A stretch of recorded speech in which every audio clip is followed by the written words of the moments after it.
Hello दोस्तों, स्वागत है आपका हमारे यूट्यूब चैनल कॉमिक फैन पर।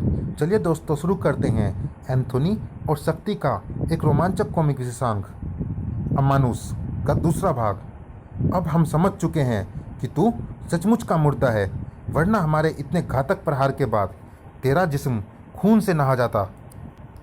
हम तेरी इस ब्लैक एंड वाइट चित्रकारी को जरूर बिगाड़ेंगे एंथोनी, मगर अभी नहीं, क्योंकि फिजा में गूंजती पुलिस के सायरन की ये आवाज़ हमारे बीच बाधा अवश्य बनेगी।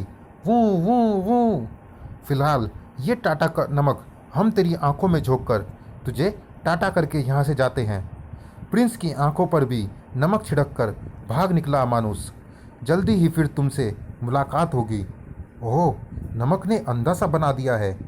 फिर जब एंथोनी की आंखों की किरकिरी आंखों में से घुलकर बाहर निकल गई और आंखें देखने के काबिल हुई तो शैतान अमानुष आज तो भाग गया, मगर मैं उसे आज नहीं तो कल जरूर ख़त्म कर दूंगा।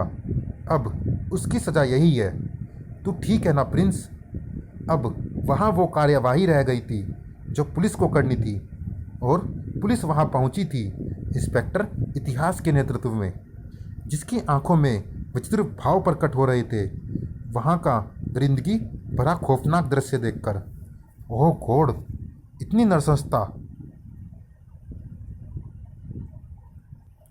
अमानुष के खिलाफ मिली खूनी शिकायतों के कारण इंस्पेक्टर इतिहास अमानुष की बिरादरी के लोगों के यहाँ छापे मारने जा पहुँचा। बताओ, अमानुष कहाँ है? आइले इंस्पेक्टर, वो हमारे को मिल जाए तो हम खुद उसे पकड़कर तेरे को सौंप देगी। अमानुष ने तो हमारे भी पेट पर लात मार दी है। हाय हाय, उसने तो हमारी बिरादरी की नाक कटवा दी। आइले, लोग हमको देखकर डरने लगे हैं, दरवाजे बंद करने लगे हैं। हमारे भूखे मरने की नौबत आने वाली है इंस्पेक्टर। मैंने ऐसी सभी जगहों का पता लगा लिया है। अमानुष मुझे कहीं पर नहीं मिला। अगर अमानुष ऐसी जगहों पर नहीं रह रहा तो फिर कहाँ रह रहा है? अमानुष को कानून के कारण ऐसी जगहों पर छुपकर रहना पड़ता है, मगर भूख लगने पर शेर को भी मान से बाहर आना ही पड़ता है और ढूंढ मचानी ही पड़ती है अपने शिकार की। और इस बार हमने चुने हैं ये नन्हे शिकार। ये युवा होने तक पूर्ण क्यों बने रहे? आइले, हाय रे, हम इन्हें अभी से अधूरा बना देंगे, ताकि बचपन से ही ये सब एक अधूरेपन का एहसास लेकर जिंदा रहे। अरे, ये तो हमारी बस का ड्राइवर नहीं है। चौक पड़ा था स्कूल बस का हेल्पर भी। बस रोको, तुम बस में कैसे चढ़ गए? अपने पाँव से, ठीक ऐसे जैसे अब हमने पाँव से ब्रेक लगाई। बड़े ही अप्रत्याशित ढंग से अमानुष ने बस को ब्रेक लगाई थी। ब्रेक इतनी तेज गति से लगाए गए थे कि कोई भी स्थिर खड़ा या बैठा न रह सका। आह, हो गॉड, ये क्या कर रहे हो तुम शैतान? बस चला रहे हैं। No entry for HTV MMV। चाहे तो हम बस को गति देकर कूद सकते हैं, मगर उससे हुई दुर्घटना में तो तुम में से कई मर सकते हैं। जबकि हमारा उद्देश्य तुम्हें मारना नहीं है, सिर्फ तुम्हें अधूरा करना है, तुम्हारे हाथ पांव और तुम्हारी हड्डियां तोड़कर। और ये काम हम ऐसे ही तेज रफ्तार बस को अचानक ब्रेक लगाकर करते रहेंगे। आह आह, बचाओ, हेल्प! वह स्कूल बस इंस्पेक्टर इतिहास की निगाहों में आने से ना बच सकी थी। ओह, बस नो एंट्री में जा रही है, और ये बच्चे इतना क्यों चिल्ला रहे हैं? इंस्पेक्टर इतिहास के देखते देखते बस को पूरी रफ्तार से ब्रेक लगे। स्क्रैच! उफ! हेल्प! बचाओ! बस के दोबारा उसी रफ्तार से आगे बढ़ते ही इंस्पेक्टर इतिहास का माथा ठनक गया। ओह, ड्राइवर पागल तो नहीं हो गया? रोको, आई से स्टॉप द बस। अरे, ये तो अमानुष है। बस रोको अमानुष, वरना गोली चला दूंगा। हम बस रोकने और चलाने का खेल ही तो खेल रहे हैं इंस्पेक्टर। ये लो, रोक दी हमने बस। ओह गॉड! स्क्रैच! क्रंच! उफ! ग्रर! वाह, इस खेल में तो बहुत मज़ा आ रहा है। बस रोको, प्लीज़ बस रोको।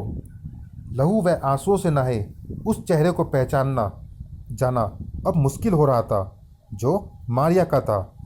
पापा, बचाइए पापा, हम सब बच्चों को बचाने और कौन आएगा?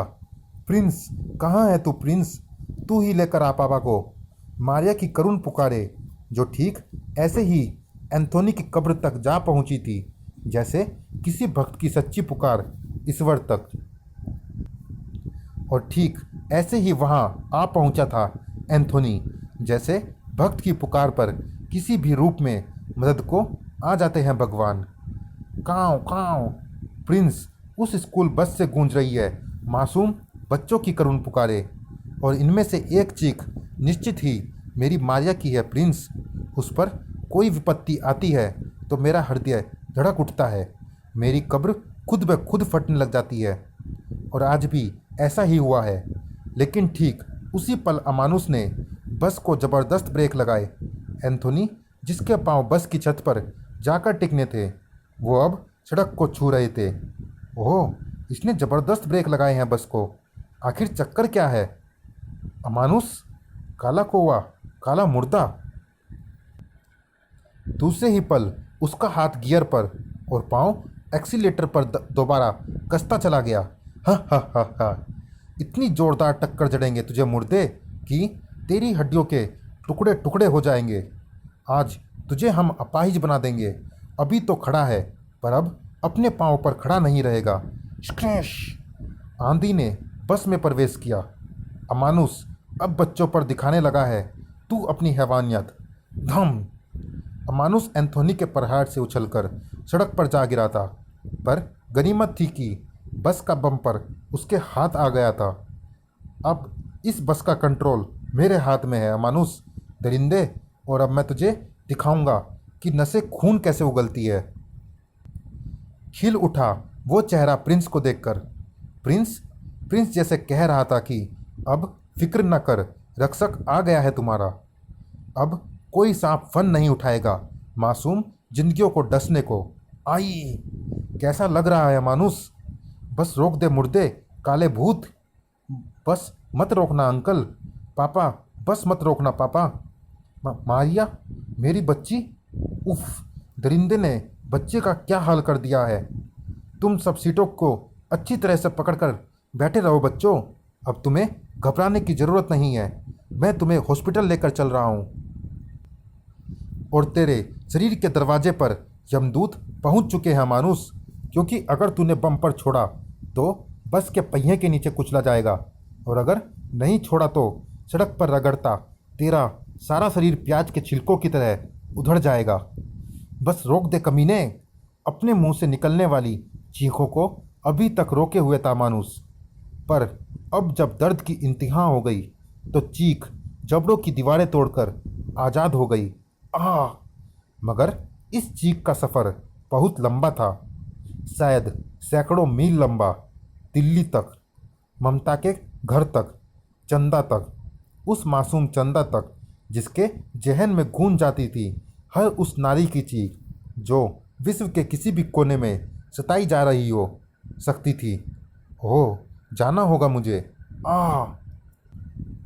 उस चीख को सुनने के बाद चंदा चंदा नहीं रह जाती थी, बल्कि परिवर्तित हो जाती थी सूर्य से चकाचौंध उस प्रकाश पुंज में, जो किसी भी साधारण प्राणी की आंखों को कुछ देर के लिए अंधा कर सकता था।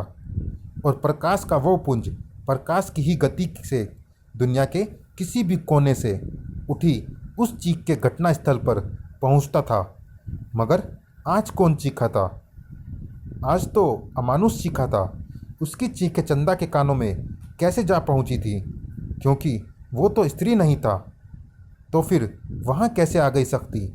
और अगर आ ही गई थी तो किसे सजा देने आई थी?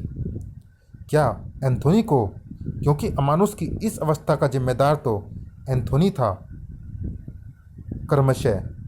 चलिए दोस्तों, इस भाग में इतना ही। ये कहानी जारी है इस सीरीज की अगली कॉमिक्स आधी औरत में भी। मिलते हैं इस सीरीज की अगली कॉमिक्स में या किसी अन्य कॉमिक्स में। और दोस्तों, जिन्होंने अभी तक हमारे चैनल को सब्सक्राइब नहीं किया है, सब्सक्राइब जरूर करें, क्योंकि कॉमिक्स अपडेट्स जारी हैं। हमारी नई कॉमिक्स को अपडेट पाने के लिए चैनल को सब्सक्राइब जरूर करें। मिलते हैं फिर किसी अन्य कॉमिक्स में। तब तक के लिए धन्यवाद।